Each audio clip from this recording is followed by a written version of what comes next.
In today's video, I'm going to teach you how to get unpopular pictures from Pinterest desktop. If you're hunting for images that haven't been reposted 1,000 times, the key is to guide Pinterest's search toward the quiet corners of its library. Start by opening Pinterest in your desktop browser. You can do this whether you're signed in or not. The search experience works either way. At the top of the page, click into the search bar. This is where we'll do most of the work. Instead of tossing in a broad idea and hoping for the best, we'll teach the search exactly what we want. Use very specific keywords. Think of this like talking to a very literal assistant. The more detail you give, the more likely you'll land on pins with fewer saves and less exposure. Stack descriptors that narrow style, lighting, color, subject, camera angle, and mood. If you have a niche in mind, include it. Terms like minimal, low light, muted palette, film grain, overhead, candid rainy night, or region names can help push you past the usual viral content.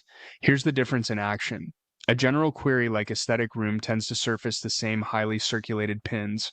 Swapping it for aesthetic room minimal low light immediately filters the results toward quieter posts, often from smaller accounts or older uploads that haven't blown up.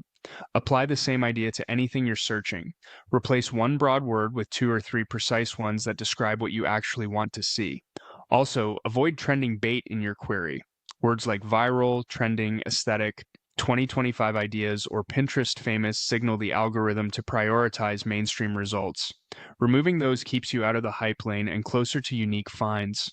After you run a search, click Filter. On desktop, this gives you quick control over what surfaces first. Select all pins to focus on static images and, where available, de-emphasize videos or shopping so you're seeing fewer commercial or promoted results. Filters act like a second pass. Your keywords do the narrowing and the filter trims the noise. That's the whole approach. Go to Pinterest, search with intent, make your keywords long and descriptive, skip trend terms, and use the filter to refine. Practice this a few times and you'll notice your feed shift toward the lesser-known gems you were looking for. Keep iterating your phrasing and you'll consistently surface fresh, less popular images.